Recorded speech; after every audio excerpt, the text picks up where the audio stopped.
क्या तुमने कभी गौर किया है, कुछ लोग बिना कुछ कहे ही अपने आसपास का माहौल बदल देते हैं। वे न चिल्लाते हैं, वे न किसी से मिन्नत करते हैं, वे बस खामोश हो जाते हैं और अचानक से हवा बदल जाती है। लोग बेचैन हो जाते हैं, लोग उन्हें खोजने लगते हैं और जो लोग हमेशा सोचते थे कि वे उन्हें बहुत अच्छी तरह से जानते हैं, अचानक समझते हैं कि दरअसल वे उनके बारे में कुछ भी नहीं जानते। सोचो, अगर तुम भी ऐसा करो तो, अगर तुम हर बात पर तुरंत प्रतिक्रिया देना बंद कर दो, अगर तुम झगड़े की जगह चुप्पी चुन लो, अगर तुम हर छोटी बात का जवाब देने के बजाय थोड़ा पीछे हट जाओ, तो क्या होगा? यही असली राज छुपा है। जब तुम हर समय उपलब्ध रहना छोड़ देते हो, भावनाओं में, शब्दों में, शरीर और मन दोनों से, तो लोगों के हाथ से तुम्हें नियंत्रित करने का साधन निकल जाता है, क्योंकि वे तुम्हें हमेशा तुम्हारी प्रतिक्रिया से पकड़ते आए हैं। कभी तुम्हारे गुस्से से, कभी तुम्हारी जल्दी जल्दी हाँ कह देने की आदत से, कभी तुम्हारे डर से। लेकिन जिस दिन तुमने ये डोरें काट दी, उस दिन खेल बदल जाता है और उसी दिन लोग यह महसूस करते हैं कि उन्होंने कभी तुम्हें समझा ही नहीं था। जब तुम अचानक अनुपलब्ध हो जाते हो, कौन घबराता है, कौन गुस्से से तिलमिला उठता है, कौन बार बार कोशिश करता है कि तुम्हें उकसाकर फिर से वही पुराना भाव निकाल ले। ये सब उनके बारे में बहुत कुछ बता देता है और तुम्हारे बारे में भी। सच तो यह है कि तुम अब तक अपनी ऊर्जा ऐसे लोगों पर खर्च करते आए हो जो उसके योग्य ही नहीं थे। तुम हर बार हाँ कहकर खुद को छोटा करते गए, हर बार तुरंत जवाब देकर अपनी शक्ति दूसरों के हाथों में सौंपते गए, हर बार भावनात्मक प्रतिक्रिया देकर अपना ही खून जलाते रहे। और दिन के अंत में तुम्हारे पास क्या बचता है? थकान, चिड़चिड़ापन और एक खालीपन जिसे तुम शब्दों में नहीं कह पाते। लेकिन मैं तुम्हें बताऊं, क्योंकि तुम उन लोगों के लिए बहुत ज्यादा उपलब्ध हो जिन्हें तुम्हारी खामोशी का एक पल भी नसीब नहीं होना चाहिए था। यह जो मैं कह रहा हूं, इसका अर्थ यह नहीं कि तुम दुनिया से मुंह मोड़ लो। इसका अर्थ यह है कि तुम पहले खुद को चुनो। महान संतों ने कहा है, सच्चा अनुशासन है स्वयं को पहचानना। जब तुम यह समझ जाते हो कि चुप्पी 1000 बहसों से ज्यादा ताकतवर है, तो तुम्हारे भीतर एक नई शक्ति जन्म लेती है। जब तुम पीछे हटते हो, भागने के लिए नहीं बल्कि होश में आने के लिए, तो वह पीछे हटना एक तपस्या बन जाता है। तो अब मैं तुमसे पूछता हूं, कब तक तुम दूसरों की भावनाओं से बंधे रहोगे? कब तक हर बार कठपुतली की तरह नाचते रहोगे जब कोई तुम्हारे घाव पर हाथ रख दे? क्या अब समय नहीं आ गया कि तुम उन डोरियों को काट दो, थोड़ा रहस्यमय बन जाओ? क्योंकि जिस दिन तुम हमेशा उपलब्ध रहना बंद कर दोगे, उसी दिन से सब कुछ बदलना शुरू हो जाएगा। बचपन से हमें यही सिखाया गया है, हमेशा हाँ बोलो, सबको खुश रखो, जल्दी जवाब दो, लोग नाराज न हो। और धीरे धीरे हमें यह भ्रम दे दिया गया कि हमारी कीमत सिर्फ इसी में है कि हम कितने उपलब्ध हैं। लेकिन असलियत बिल्कुल उल्टी है। बहुत अधिक उपलब्ध होना कोई पुण्य नहीं है, यह तो कैद खाना है। जितना तुम उपलब्ध होते हो, उतना ही तुम दूसरों के हाथों का खिलौना बन जाते हो। लोग तुम्हें एक बटन की तरह इस्तेमाल करते हैं। जब ध्यान चाहिए तुम्हें दबा देते हैं, जब दिल बहलाना है तुम्हें ढूंढ लेते हैं, जब उन्हें सहारा चाहिए तुम्हें याद कर लेते हैं, और काम पूरा होते ही तुम्हें किनारे रख देते हैं। कितनी बार तुमने सिर्फ इसलिए मुस्कुराया क्योंकि तुम ना कह नहीं पाए? कितनी बार तुमने थकान के बावजूद जवाब दिया क्योंकि डर था कि कोई नाराज न हो जाए? कितनी बार तुमने अपनी सच्ची भावना छुपा ली सिर्फ इसलिए कि कोई तुम्हें ठुकरा न दे? यही है आत्मत्याग, यही है खुद से धोखा, और यही है वह जाल जिसमें आज ज्यादातर लोग फंसे हुए हैं। यहां तक कि हमारी ऊर्जा भी असीमित नहीं है। हर हाँ, हर प्रतिक्रिया हमारे भीतर से कुछ निकाल ले जाती है, और जब यही ऊर्जा बार बार व्यर्थ खर्च हो जाती है तो हम खोखले हो जाते हैं। लोगों को तुम्हारी परवाह नहीं है, उन्हें सिर्फ तुम्हारी उपयोगिता चाहिए, तुम्हारा साथ, तुम्हारा सहारा, तुम्हारी संवेदना, बस उतनी देर तक जब तक उन्हें जरूरत है। लेकिन जिस दिन तुम सीमाएं खींचते हो, जिस दिन तुम कहना शुरू करते हो बस अब और नहीं, उसी दिन वे लोग तुम्हें बदला हुआ, अजीब और ठंडा कहने लगते हैं। असल में तुम नहीं बदले, बस अब तुम उनके लिए उपयोगी नहीं रहे। और यही है सबसे बड़ा सच, जितना तुम उपलब्ध रहोगे उतना ही तुम्हारी कीमत गिरती जाएगी। क्योंकि जो चीज हर वक्त मिल जाए वह रद्दी कागज बन जाती है, किसी के लिए मूल्यवान नहीं रहती। किसी चीज की इज्जत तब होती है जब उसे पाने के लिए मेहनत करनी पड़े, और तुम जब हर समय मौजूद हो तो कोई तुम्हारी कीमत क्यों मानेगा। तो अब तुम सोचो, तुम्हारा समय किसे देना चाहिए? तुम्हारा ध्यान, तुम्हारी उपस्थिति, तुम्हारी सुनवाई, किसे सच में इसके योग्य मानते हो? और उससे भी ज्यादा जरूरी सवाल है, कौन तुम्हारी अनुपस्थिति का हकदार है?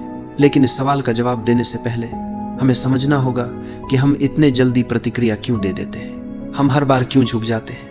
हमारे भीतर यह तुरंत उत्तर देने की आदत क्यों बैठी हुई है? इसके पीछे है हमारी ऊर्जा। कार्ल यूंग ने कहा था, मनुष्य का मन कोई मशीन नहीं है, यह एक ऊर्जा तंत्र है। हर विचार, हर भावना, हर प्रतिक्रिया हमारी आंतरिक ऊर्जा का एक हिस्सा खा जाती है। अब सवाल यह है, क्या तुम तय करते हो कि तुम्हारी ऊर्जा कहाँ खर्च हो, या फिर दुनिया तय कर लेती है? जब तुम किसी की बेकार सी आलोचना का जवाब देने लगते हो, जब तुम किसी की उकसाहट पर तुरंत फट पड़ते हो, जब तुम उन लोगों को खुश करने में लगे रहते हो जो तुम्हें कोई कद्र ही नहीं देते, तो दरअसल तुम अपनी जीवन ऊर्जा वहीं लुटा रहे हो जहां से तुम्हें कुछ वापस नहीं मिलने वाला। यूंग ने कहा था, जिसका तुम विरोध करते हो वह और मजबूत होता जाता है। सोचो, जब भी तुम बार बार प्रतिक्रिया करते हो, तुम उसी जाल में फंसते जाते हो। यही वजह है कि बहुत से लोग हमेशा थके हारे रहते हैं। वे कमजोर नहीं होते, बस उनकी ऊर्जा गलत जगह पर बह रही होती है।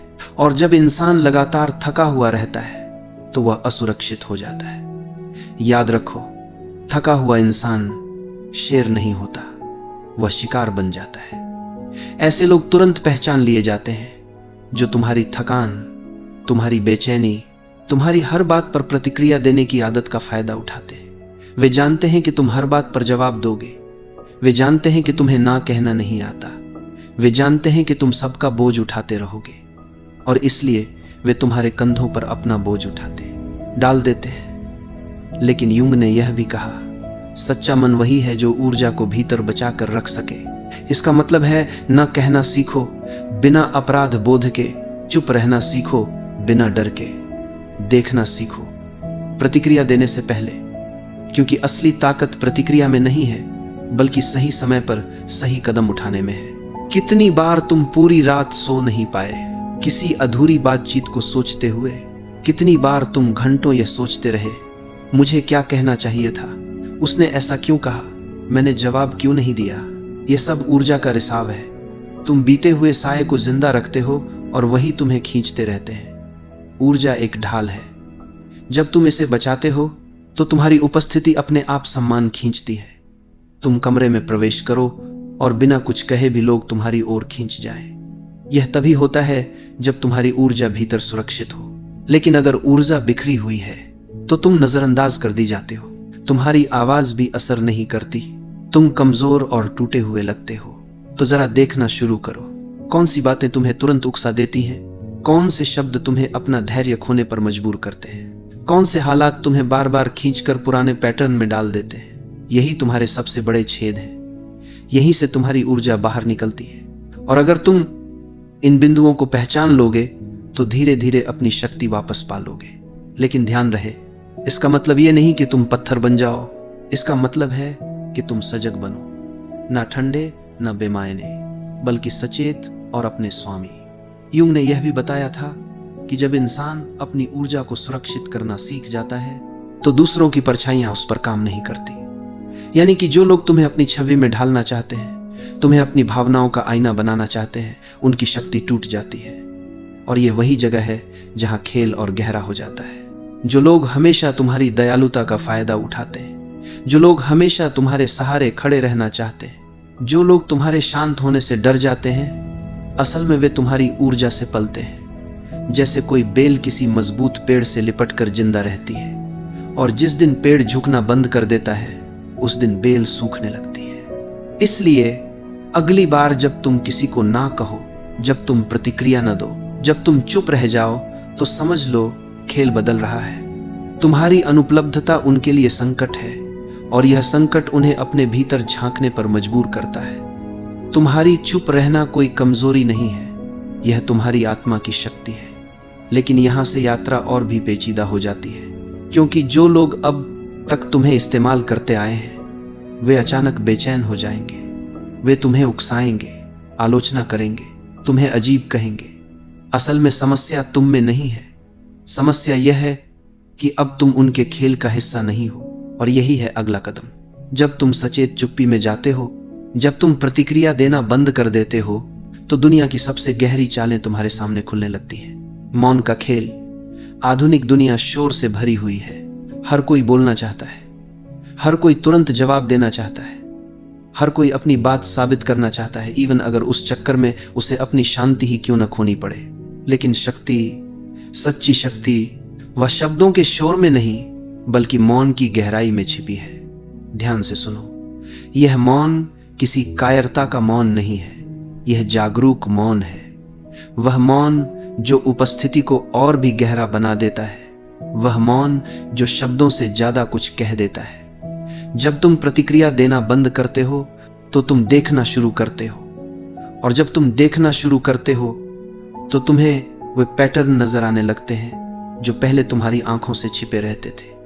कितनी ही बार तुम देखते हो, वही लोग, वही स्थितियां, वही खेल बार बार दोहराए जाते हैं। मौन में बैठकर यह सब साफ हो जाता है, और जब साफ दिखने लगता है तो तुम्हारे भीतर जागरूकता पैदा होती है। यह जागरूकता खतरनाक है उन लोगों के लिए जो तुम्हें नियंत्रित करना चाहते हैं, क्योंकि जिस दिन तुम देखना सीख जाते हो उस दिन उनका खेल बेकार हो जाता है। तुमने ध्यान दिया होगा, कुछ लोग बेकरार हो जाते हैं जब तुम जवाब नहीं देते, जब तुम सफाई नहीं देते, जब तुम अचानक खामोश हो जाते हो। यह उनकी याद नहीं होती, यह उनका डर होता है, क्योंकि तुम्हारा मौन उनकी कहानी को छीन लेता है। जब तक तुम बोलते रहते हो तुम खेल में फंसे रहते हो, लेकिन जिस दिन तुम चुप हो जाते हो तुम नियम बदल देते हो। और यह असंतुलन उन लोगों को पागल कर देता है जो तुम्हारी हर प्रतिक्रिया पर जीते आए थे। समझ लो, सच्चा मौन आवाज की कमी नहीं है, सच्चा मौन है अपनी ऊर्जा पर अधिकार। यह है वह चुनाव कि किस युद्ध में उतरना है और किस युद्ध को छोड़ देना है। व्यक्ति बनने के लिए दूरी चाहिए, क्योंकि सिर्फ मौन में ही तुम अपनी आवाज सुन सकते हो, दुनिया के शोर से मुक्त होकर। लेकिन इस मौन की भी एक कीमत है। कुछ लोग तुमसे दूर हो जाएंगे, कुछ कहेंगे तुम ठंडे हो, अजीब हो, कुछ कहेंगे तुम घमंडी हो, पर सच यह है कि वे लोग कभी तुम्हें समझना चाहते ही नहीं थे।